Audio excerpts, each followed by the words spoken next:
Initially, when you get started with your principal component, you need to provide a data set as an input to this principal component analysis, to this particular exercise. And say you have n original columns before PCA. Even after PCA, you will have same n variables. But the only difference is that the n original columns might be correlated, but the n principal components would not be correlated. First thing. Second, pose this PCA exercise. Your principal components are ordered by variance. What does that mean? So let me go back here. So say your first principal component, it would be ordered based on the variance. Your first principal component might capture probably 75% of information. The second principal component might capture 10% of information. The third principal component might capture 4% of information. Fourth one probably 3%, fifth 2%, and sixth 1%. So the principal components amount of information that is captured are arranged in the decreasing order of variance. Always. That is how your algorithm works. That is how your principal component analysis works. And the idea here is to retain the initial few principal components and get rid of the other. So probably you'll get rid of these three and only retain these three. And perform whatever prediction, whatever further analysis that you want to perform. Okay. Now, principal components PCs are a linear combination of the original variables. If you look at this, if you want PCI, for example, that will be weights. Well, I'll speak more about these weights or coefficient values. In your linear regression, you'll have equation y is equal to beta naught plus beta 1 x1, beta 2 x2, so on and so forth. On similar lines here also we have weights. And how are weights calculated? I'll discuss about that in the subsequent slides. For now, let us just understand the intuition once again. So if you want to calculate, say, principal component 1 for Brown University, you are going to include all of these input variables. So it'll be this weight, some weight, multiplied by 1310, this AI2, some weight once again, multiplied by 89. I'll get to weights later on. This AI3 multiplied by 22, AI4 multiplied by 13, AI5 multiplied by 22704, AI6 multiplied by 94. The moment you solve this, you are going to get one value. That is your principal component. So what does this mean? This means that your principal components are linear combination. This is called as linear combination of your original columns. And what is the objective behind choosing weights? Weights are chosen in such a way that principal components are ordered by their variance. So your first principal component captures maximum information, and your last principal component would capture the least information. That's the logic. That is how your weights are adjusted. Correlation between different principal components is 0. Why? Because the various principal components are perpendicular to each other. Hence there won't be any overlapping information, right? Maybe your student faculty ratio and expenses might be correlated, but when it comes to your principal components, they are not correlated. And for each principal component, sum of the weights should be equal to 1, squared weight. So what if you square this plus square this plus square this plus square all the weights and add all those, if you add all those weights, you would get a unit vector. Now obviously there might be questions around what is this unit vector? Let me try to explain that. Okay, here it's a little try to explain. But maybe it makes sense if we can add a blank slide here and then try to explain.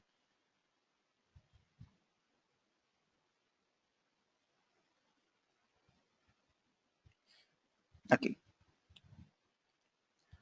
You know the Pythagorean theorem?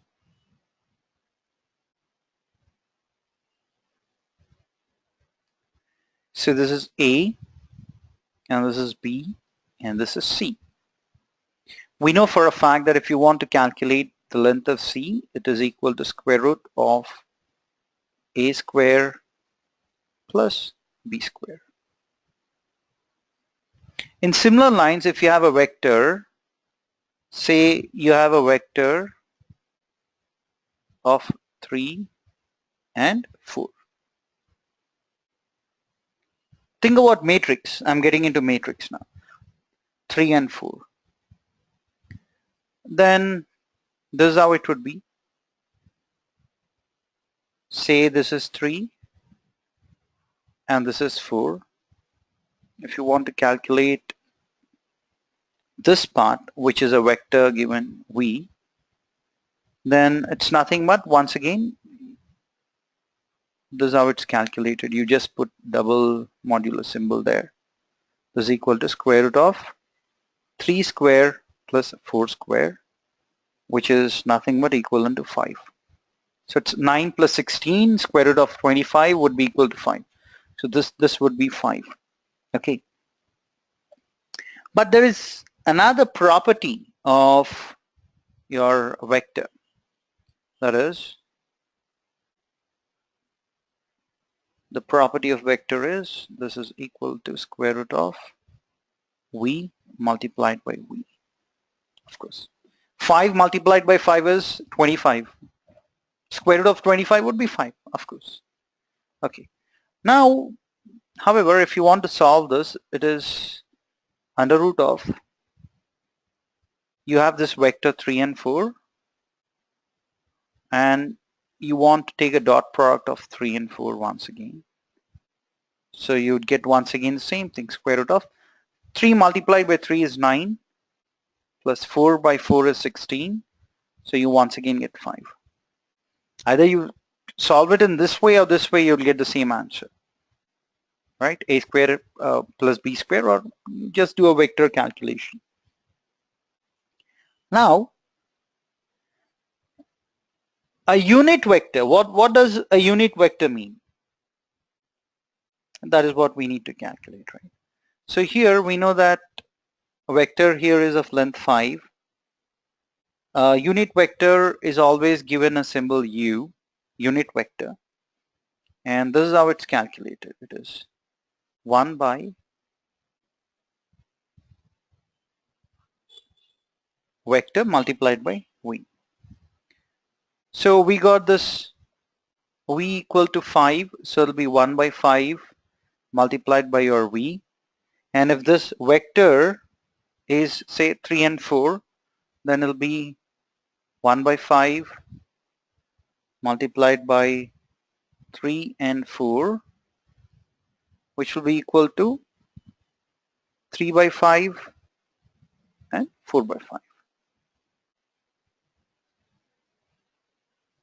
Now if you want this unit vector, that's equal to square root of dot product. I'm doing a dot product. 3 by 5, 4 by 5, you have one vector. I'm doing a dot product with 3 by 5 and 4 by 5. If you multiply this in this fashion, you would get square root of, you multiply these two, then it'll be 9 by 25 plus 16 by 25. And if you solve this, you'll get 25 by 25, square root of 25 by 25 is 1, square root of 1 is 1. So along this axis, so it's 1/5. So this is your unit vector. On this vector of size 5, if you want a unit vector, it's equal to 1. Any vector, any axis that you want to represent, right? Say you want to represent x and y axis. You need not draw it till the end of the screen. You just need to represent that using a unit vector. So it's something like, if you can represent that using a unit length, that's good enough to represent an axis, right? That is the logic here.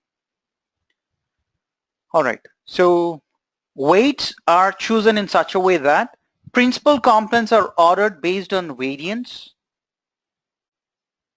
Correlation between pairs of principal components is always equal to 0. And when you square each and every weight and add those, you'd get 1. That's a unit vector. Just in case you have doubts on unit vector, we have already discussed on how that calculation happens. Now let us do a deep dive and try to understand about principal component weights. How are these weights calculated?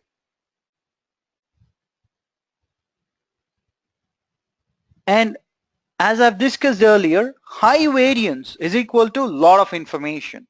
So more the variance, more is the information that is obtained.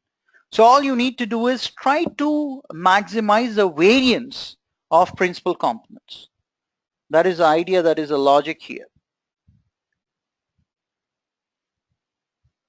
Now, I'll just give you a small formula here. If Z is equal to AX plus BY, then the formula is as follows. If you try to calculate the variance, say if you want to calculate variance of Z, then it would be, or formula would be A square multiplied by variance of X plus B square multiplied by variance of Y plus 2AB multiplied by covariance of X comma Y. Okay, now if you look at this, the same formula has been expanded here. AX1 plus AI2X2, so on and so forth. The same formula is expanded. And if you were to expand it in this way, this is what you'll get. So if you want to know the variance of PC1, it will be A11 square variance of X1 plus A12 square variance of X2, so on and so forth. And one more thing that we already know is that the correlation between two principal components should always be 0. Why should it always be equal to 0?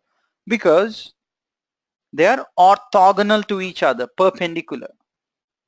They do not capture any overlapping information. And here you need to have knowledge of data optimization,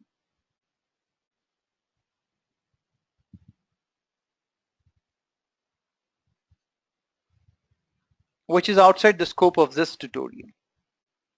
Yeah? This is a maximization optimization problem wherein our objective is to maximize the variance of PC1 or PCI in such a way that it captures the maximum information. So how do you get the how do you maximize the variance? By changing these weights. You keep changing these weights until you get a maximum variance. Think about this. You keep changing, you keep changing, you keep changing the variance. It increases. At a certain point it decreases. At what point does it decrease? You need to make a note of that point, and that's your maximization problem. You need to reach the peak of variance. And if it's decreasing, that's the point that is relevant for you. All right. So this is your first goal. Find weights that maximize the variance of principal components while keeping the principal components uncorrelated to the other principal components. Here a covariance matrix is required, right? So you all must be already aware of correlation coefficient value,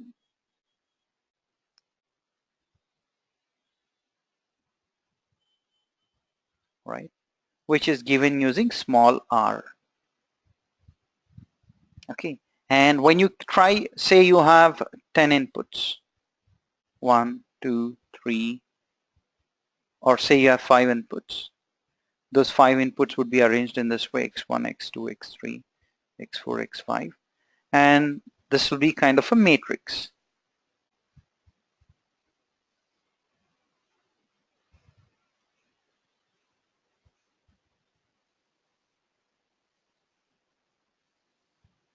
Now this will be kind of a matrix. And you might have values here, here, everywhere, right? And based on those values, we get to know about what is the correlation. Say we have a value 0.81.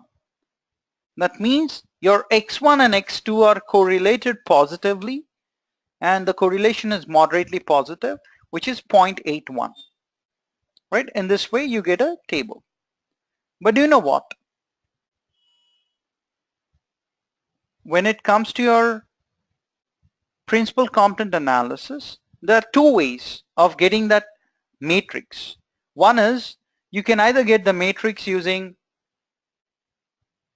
correlation, Pearson correlation coefficient. So either you can look at correlation matrix, right? What correlation matrix intuitively does is, it is going to standardize this data or normalize this data, right? It will standardize or normalize the data. On that normalized or standardized data, it is going to calculate the correlation matrix. Or you can also look at covariance matrix.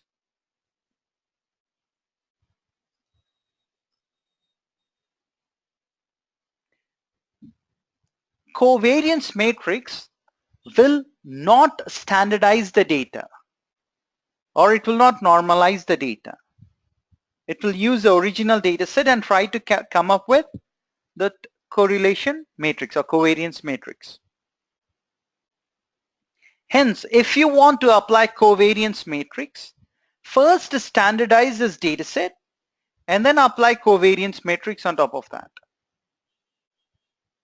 Or you might want to directly apply correlation matrix, which will standardize the data and then calculate the values. So these are two things, very important.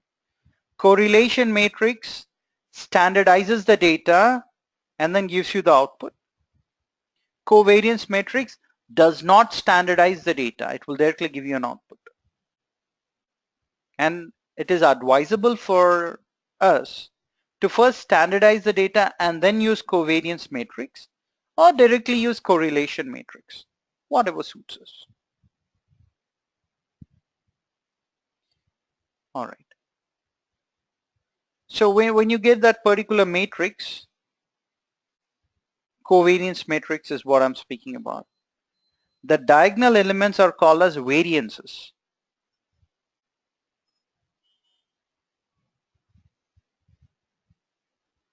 Okay. So you have data in this fashion.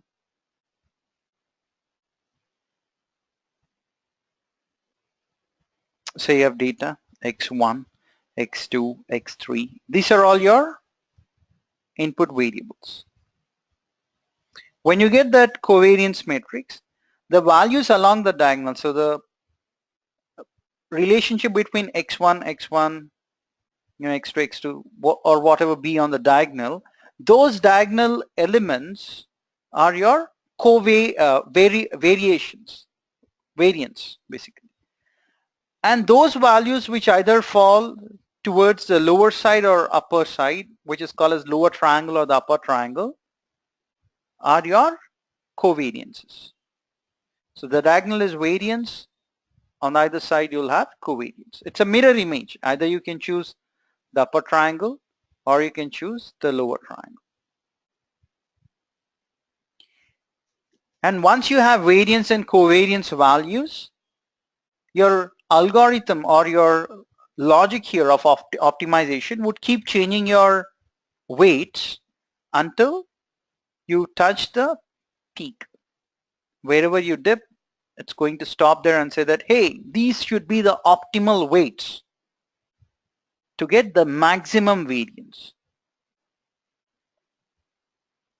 All right. And we know for a fact that all principal components are uncorrelated. Hence covariance is equal to 0. You put this condition up front, constraint, and then come up with your optimization problem of maximizing the variance.